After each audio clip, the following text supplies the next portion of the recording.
Assalamualaikum warahmatullahi wabarakatuh. Perkenalkan, nama saya Ahmad Sakdan, NIM 2019-53030. Di sini saya akan mempresentasikan tentang sistem manajemen basis data.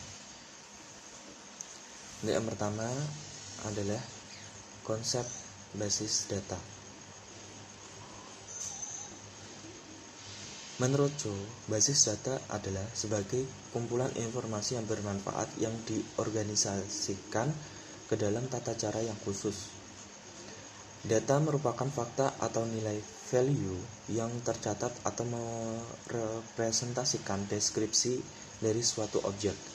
Data yang merupakan fakta yang tercatat dan selanjutnya dilakukan pengolahan proses menjadi bentuk yang berguna atau bermanfaat bagi pemakainya akan membentuk apa yang disebut informasi. Jadi, data merupakan suatu informasi mentah yang diproses kemudian akan membentuk suatu informasi. Dan selanjutnya, secara konsep basis data atau database adalah kumpulan dari data-data yang berbentuk suatu berkas atau file yang saling berhubungan atau relation dengan tata cara tertentu. Untuk membentuk data baru atau informasi atau basis data atau database merupakan kumpulan dari data yang saling berhubungan atau relasi antara satu dengan lainnya yang diorganisasikan berdasarkan skema atau struktur tertentu. Data dalam basis data bersifat integrate atau share. Integrate atau terpadu adalah berkas-berkas data yang ada pada basis data saling berkait. Share, berbagi data atau data yang sama dapat dipakai oleh sejumlah pengguna dalam waktu yang bersamaan, sering dinamakan sebagai sistem multi-user. Suatu bangunan basis data memiliki jenjang sebagai berikut. File atau record. File ini nantinya berbentuk kolom dan record berbentuk baris. Gabungan file atau record ini nanti adalah tabel. Selanjutnya, dari tabel-tabel ini direkap menjadi database. Inilah yang disebut database management system. Selanjutnya, yang seperti yang saya jelaskan tadi, field di sini adalah NIP, nama, alamat, tanggal lahir, dan jenis kelamin. Sedangkan record di sini merupakan informasi dari field tadi. Misalkan NIP 1234, nama Siti Nurhaliza, alamat Jakarta, tanggal lahir 14 Oktober 1980, jenis kelamin perempuan. Ini disebut representasi data dalam tabel. Selanjutnya, sistem basis data merupakan perpaduan antara basis data dan sistem manajemen basis data atau SMBD. Database yang kompleks dan disertai dengan teknik. Database yang kompleks dan disertai dengan teknik pendokumentasian dan prosedur manipulasinya akan membentuk sistem manajemen basis data atau Database Management System. Singkatnya, Database Management System adalah database dan program untuk mengaksesnya. Komponen-komponen sistem basis data adalah 1. Hardware sebagai pendukung operasi pengolahan data seperti CPU, memori, disk, terminal, dan sebagainya. Yang kedua, software sistem operasi seperti Windows, Linux, dan sebagainya. Software pengolah basis data atau DBMS, misalkan Microsoft Access, SQL, Oracle. Software program aplikasi, misalkan Visual Basic, Delphi, Visual Fox Pro. Basis data, semua data yang diperlukan, dipelihara, dikelola oleh sistem basis data. Pemakai atau pengguna data disebut user. Perangkat lunak, data, perangkat keras, pengguna. Peran basis data. Basis data adalah penting dalam pengolahan data menggunakan komputer karena beberapa alasan, yaitu sebagai komponen utama atau penting dalam sistem informasi karena merupakan dasar dalam menyediakan informasi. 2. Menentukan kualitas informasi, yaitu cepat, akurat, dan relevan sehingga informasi yang disajikan tidak basi. Informasi dapat dikatakan bernilai bila manfaatnya lebih efektif dibandingkan dengan biaya mendapatkannya. Penyusunan suatu database digunakan untuk mengantisipasi masalah-masalah pada penyusunan data, yaitu mengatasi kerangkapan data atau penyimpanan yang sama pada beberapa tempat selain bisa menyulitkan pemakai. Tentang aktualisasi data juga memboroskan tempat penyimpanan. Selanjutnya, menghindari terjadinya inkonsistensi data. Akibat lain, jika terjadi kerangkapan data, maka jika terjadi perubahan data yang satu sedangkan lainnya tidak dirubah. Selanjutnya, mengatasi kesulitan dalam mengakses data. Memudahkan jika suatu saat akan diambil atau dicetak data yang memiliki kriteria tertentu. Selanjutnya, menyusun format yang standar dari sebuah data. Data yang sama pada file yang berbeda harus memiliki format data berupa tipe dan jangkauan harus sama. Selanjutnya, pengguna oleh banyak pemakai atau multi-user. Sebuah database bisa dimanfaatkan sekaligus secara bersama oleh banyak pengguna atau multi-user. Selanjutnya, melakukan perlindungan dan pengamatan data secure. Setiap data hanya bisa diakses atau dimanipulasi oleh pihak yang diberi otoritas dengan memberikan login dan password terhadap masing-masing data. Menyusun integritas dan independensi data. Basis data merupakan data kompleks yang bisa diintegrasikan sehingga kita bisa memanipulasi untuk mendapatkan berbagai bentuk form dan laporan yang kita inginkan. Abstraksi data. Kegunaan utama sistem basis data adalah agar pemakai user mampu menyusun suatu pandangan atau view abstraksi dari data.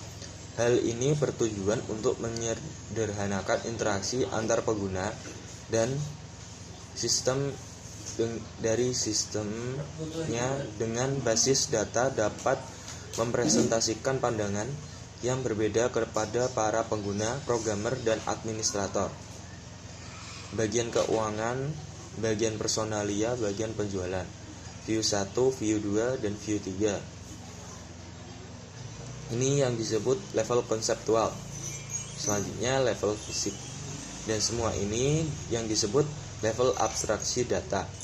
Level abstraksi data tersebut bisa memberikan gambaran atau pandangan mengenai arsitektur database management system yang menambah pengertian mengenai kebebasan data. DBMS atau Database Management System, suatu sistem manajemen basis data yang berisi kumpulan atau koleksi data yang saling berelasi dengan set program untuk mengakses data tersebut. Manfaat DBMS Manfaat penggunaan DBMS adalah untuk mengorganisasikan dan mengelola data dalam jumlah besar, untuk membantu dalam melindungi data dari kerusakan yang disebabkan pengguna atau pengaksesan yang tidak sah, memudahkan dalam pengambilan kembali data atau data retrieval, untuk memudahkan dalam penggunaan atau pengaksesan data secara bersama dalam suatu jaringan. Keunggulan DBMS adalah kepraktisan, yaitu penggunaan media penyimpanan yang berukuran kecil namun padat informasi. Kecepatan, yaitu mesin dapat mengambil atau mengubah data jauh lebih cepat daripada manusia. Mengurangi kejenuhan, yaitu menghindari pekerjaan yang berulang-ulang dan monoton yang bisa membosankan. Kekinian, up to date, yaitu informasi yang tersedia pada database manajemen sistem akan bersifat mutakhir dan akurat setiap saat. Database dapat dinyatakan sebagai suatu sistem yang memiliki karakteristik antara lain merupakan suatu kumpulan data yang disimpan bersama tanpa mengganggu satu sama lain atau membentuk kerangkapan data. Kumpulan data dalam database dapat digunakan oleh sebuah program aplikasi lebih secara optimal. Penambahan data baru, modifikasi, dan pengambilan kembali dari data dapat dilakukan dengan mudah dan terkontrol.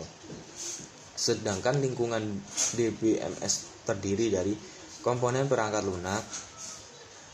lunak sistem yang berinteraksi dengan sistem manajemen basis data. Utilitas, baik loading dan backup, reorganisasi, file report, regeneration, maupun performance monitoring. Arsitektur DBMS atau Database Management System. Arsitektur data menjadi sebuah sumber bisnis pada sebuah lingkungan basis data. Sistem informasi dibangun di sekitar sumber ini untuk membuat program komputer atau pengguna akhir dapat mengakses data secara fleksibel.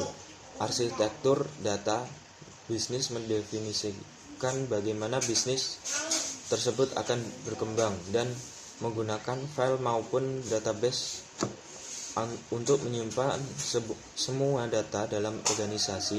Teknologi file database untuk digunakan setup struktur administrasi untuk mengelola sumber data. Database arsitektur mengacu pada teknologi database yang mencakup database engine, database utility, alat cache, database untuk analisa dan desain, dan alat pengembangan aplikasi database. Arsitektur basis data dibangun menggunakan format paket bahasa, yaitu DDL dan DML. DDL Data Definition Language, atau yang merupakan suatu paket bahasa dalam DBMS yang berguna untuk melakukan spesifikasi terhadap skema basis data.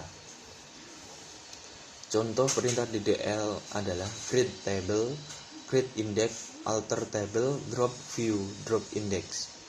DML atau Data Manipulation Language yang merupakan suatu paket database management system yang memperbolehkan pemakai untuk mengakses atau memanipulasi data sebagai yang telah diorganisasikan sebelumnya dalam model data yang tepat. Dengan DML kita akan dapat 1. Mengambil informasi yang tersimpan dalam basis data, 2. Menyisipkan informasi baru dalam basis data, 3. Menghapus informasi dari tabel.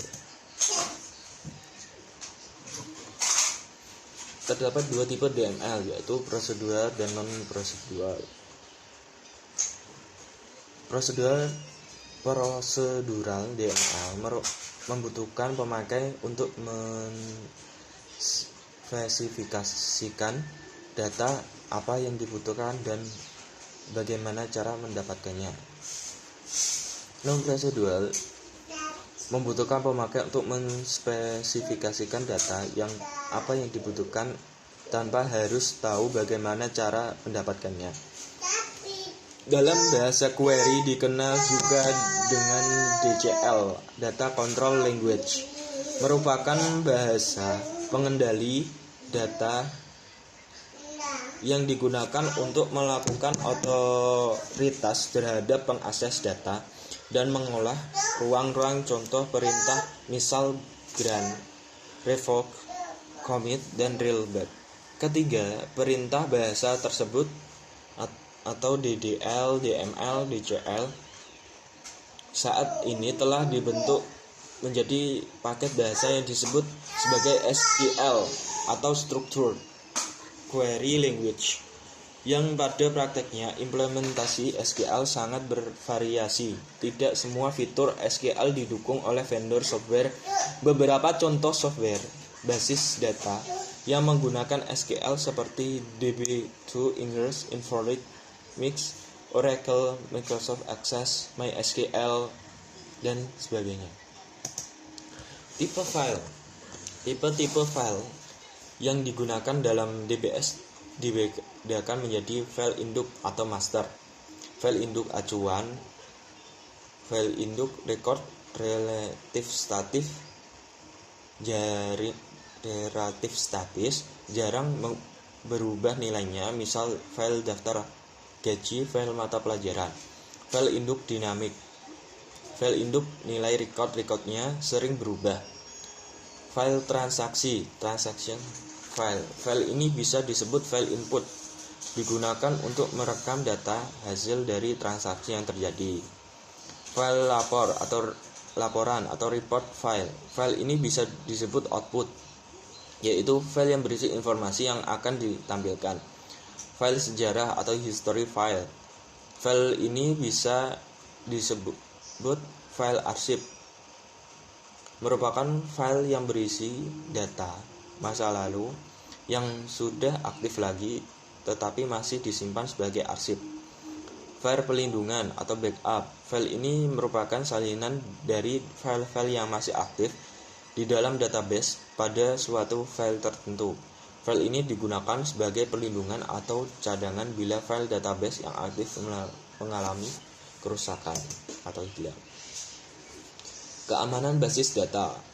Saat ini sering terjadi kasus pembobolan sistem keamanan komputer, baik di perusahaan maupun lembaga-lembaga yang menggunakan komputer sebagai alat bantu.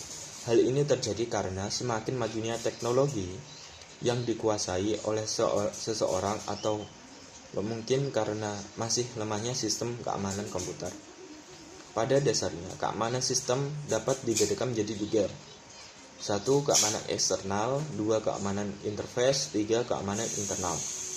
Keamanan eksternal atau external security yang menyangkut keamanan komputer dari ancaman perubahan fisik, perusakan fisik. Keamanan interface atau user interface security yang berkaitan dengan identifikasi user sebelum menggunakan atau mengakses data maupun program dalam suatu komputer. 3. Keamanan internal, yaitu keamanan yang berkaitan dengan keamanan hardware dan sistem operasi dalam menjaga sekuritas dan integritas. Teknik merancang model basis data. Dalam DBMS terdapat beberapa model basis data yang digunakan yang menyatakan hubungan antara record yang ada dalam basis data. Flat file, tabular, data terletak di dalam tabel tunggal. Hierarchical menggunakan pola induk anak. Network disebut juga DBTG, Database Task Group. Relational terdiri dari tabel-tabel terminalisasi dengan file-file kunci sebagai penghubung relasional antar tabel. Sebetulnya terdapat teknik yang lebih baru dan dari model relasional, yaitu DBMS, deduktif, pakar semantik berorientasi objek relasional universal. Namun teknik tersebut masih relatif jarang digunakan saat ini, sedangkan teknik relasional telah didukung dan merupakan standar dari bahasa SQL. Pendekatan paling umum dan banyak digunakan dalam melakukan perancangan model konseptual adalah dengan menggunakan model dari data relasional yang memiliki dua buah teknik, yaitu teknik normalisasi, yang kedua teknik entity relational diagram. Teknik normalisasi merupakan sebuah teknik relasi basis data dengan melakukan proses pengelompokan data elemen menjadi tabel yang menunjukkan entitas dan relasinya.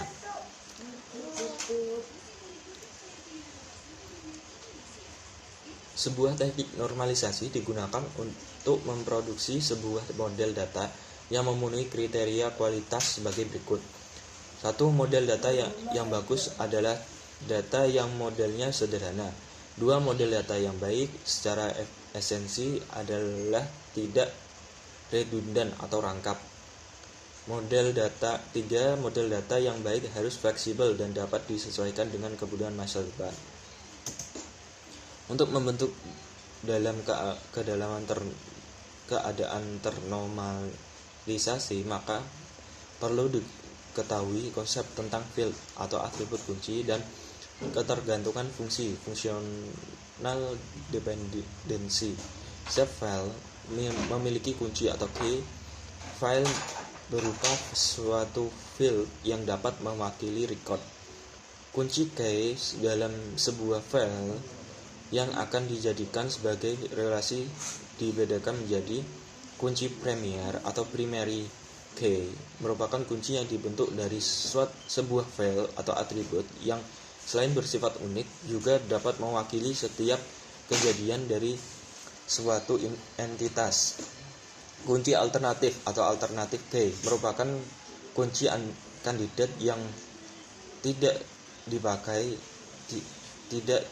terpilih atau sebagai primary key. Kunci tamu atau foreign key merupakan atribut file yang melengkapi suatu relasi yang menunjukkan keindukannya.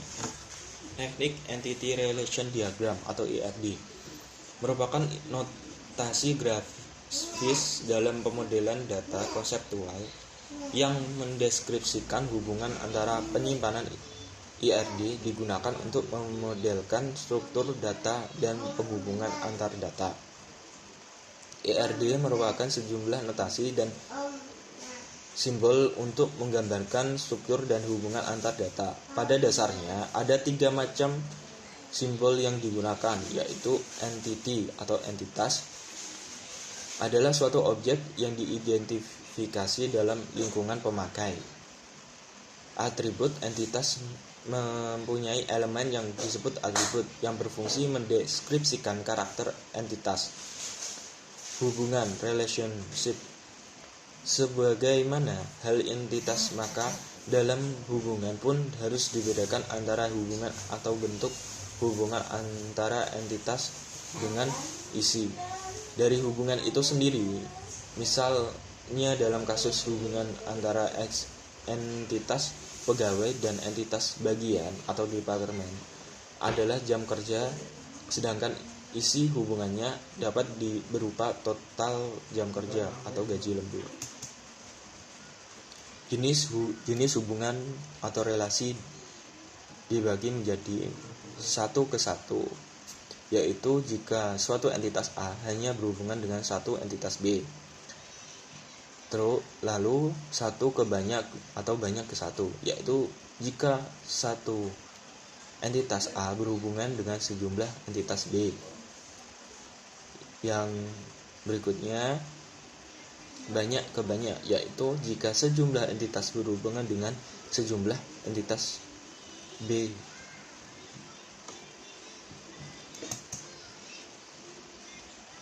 Sistem berorientasi objek. Pendekatan berorientasi objek merupakan pendekatan suatu metodologi atau cara yang diambil dari filsafat dunia nyata yang diterapkan pada teknologi informasi. Tujuan dari metodologi object oriented adalah sebagai salah satu alternatif pendekatan permasalahan untuk mencari solusi pemecahan metodologi berorientasi objek. Keunggulan pendekatan berorientasi objek adalah sebagai berikut. 1. Menuntun pengguna ulang atau reuse komponen program sebelumnya yang menjadikan proses pengembangan software dapat dilakukan lebih cepat dan berkualitas tinggi. Selanjutnya, mempermudah dalam pemeliharaan karena memiliki struktur yang runtut dan stabil. Selanjutnya, lebih mudah diadaptasi dan skala menjadi sistem yang lebih besar dengan merakit subsistem yang dapat digunakan ulang. Konsep dan karakteristik objek. Konsep dasar tentang objek oriented adalah sebagai berikut. Objek mempresentasikan sebuah entitas baik secara konsep ataupun secara perangkat lunak. Kelas adalah definisi abstrak dari sebuah objek di mana dijelaskan bahwa struktur dan kelakuan dari tiap objek yang tergabung dalam suatu kelas. Atribut adalah nama-nama properti dari sebuah kelas yang menjelaskan batasan nilainya dari properti yang dimiliki oleh sebuah kelas. Operasi adalah implementasi dari layanan yang dapat diminta dari sebuah objek. Antarmuka atau polimorfisme adalah sebuah antarmuka yang menutupi bagian-bagian detail di dalamnya. Disebut juga penerapan dari polimorfisme, yaitu kemampuan untuk menyembunyikan banyak detail implementasi yang berbeda-beda dari dan dengan hanya menggunakan sebuah antarmuka.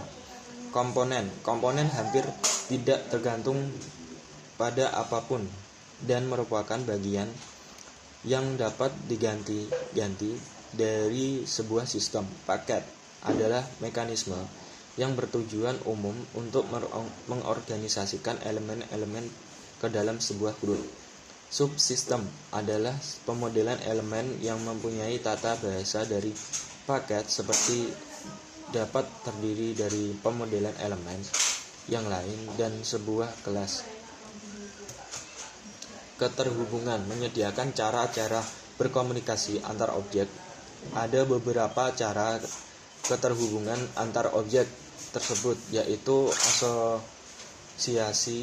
asosiasi agregasi, asosiasi komposisi, dependensi, generalisasi, dan realisasi. Dependensi adalah menggunakan keterhubungan yang menampilkan keterhubungan antar pengguna dengan penyedia di mana perubahan spesifikasi pada sisi penyedia akan mempengaruhi pengguna. Generalisasi adalah keterhubungan membuat khusus ataupun umum di mana elemen-elemen dari elemen yang lebih khusus atau subtipe atau sil dapat menggunakan elemen dari elemen yang lebih umum. Misalnya parent. Relasi dapat keterhubungan secara tata bahasa antara dua klasifikasi. Suatu klasifikasi berlaku sebagai penghubung. Agregasi adalah bentuk asosiasi khusus yang secara kuat memodelkan seluruh bagian dari asosiasi antar hubungan satu bagian kelas secara keseluruhan dengan bagian tertentu dari kelas lainnya. Komposisi adalah bentuk keterhubungan agregasi yang lebih kuat lagi kepemilikannya dan mempunyai jangka waktu yang timbul sesuai kebutuhan. Sedangkan sistem berorientasi objek memiliki karakteristik atau prinsip dasar sebagai berikut. Abstraksi adalah kemampuan manusia untuk mengenali keserupaan di antara objek-objek, situasi-situasi atau proses-proses di dunia nyata, serta keputusan untuk berkonsentrasi pada keserupaan-keserupaan tersebut dan mengabaikan perbedaan-perbedaan yang kecil. Pengaplusan atau encapsulation merupakan pengemasan atau pembungkusan beberapa ke dalam satu unit. Modularitas adalah memecahkan suatu yang kompleks atau rumit menjadi bagian-bagian kecil. Polimorfisme adalah kemampuan untuk memperoleh beberapa bentuk. Hierarki atau pewarisan adalah urutan atau aturan dari tingkatan abstraksi menjadi seperti struktur pohon. Terima kasih. Demikian adalah presentasi yang bisa saya sampaikan. Untuk kurang lebihnya saya mohon maaf. Wassalamualaikum warahmatullahi wabarakatuh.